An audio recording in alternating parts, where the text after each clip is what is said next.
Something that struck me when I studied the Gospels and wrote a book about Jesus is that he makes the wrong person the hero of all of his stories. So when he told his famous story about the family, he talked about the prodigal son, not the obedient older brother.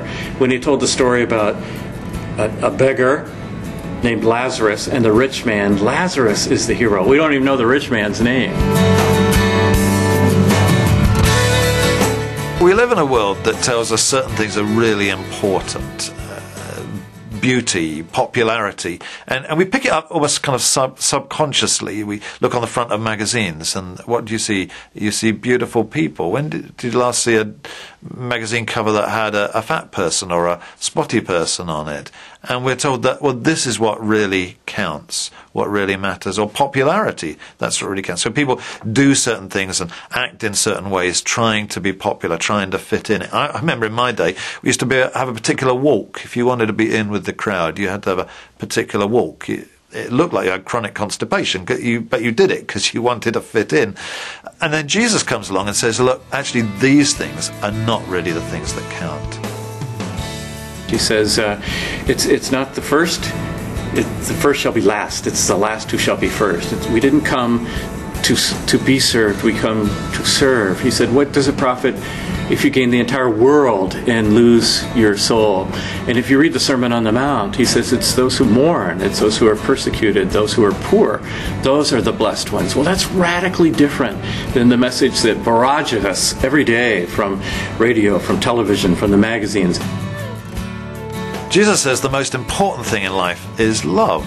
According to Jesus, we are created for love. That's what we're designed for, to love God and love other people. And I find when people look at that, they say, yeah, that actually resonates with me. I think of students who say, yeah, I fall in love with a new girlfriend. Suddenly nothing else matters. Lectures, forget them. I'm in love, man. But it seems to me that romantic love is just a small part of the greater love that God has for us. But we all know that we're designed for love. But we'll find our fulfillment when we come into a love relationship with God and with other people.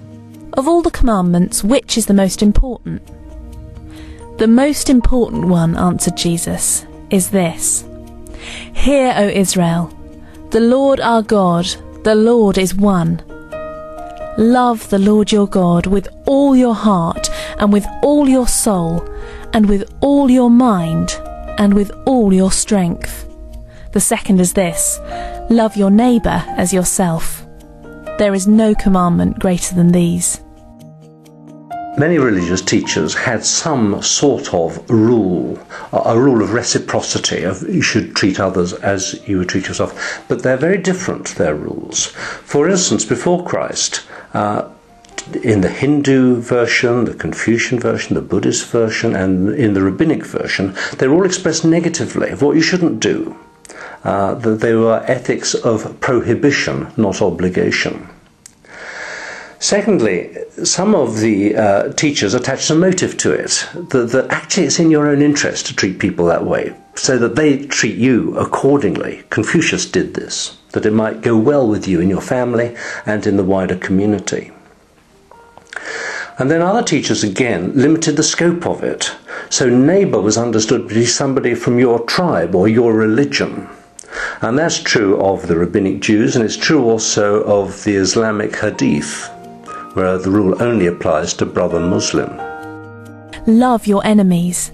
Do good to those who hate you. Bless those who curse you. Pray for those who mistreat you. If someone slaps you on one cheek, turn the other also. If someone takes your coat, do not withhold your shirt.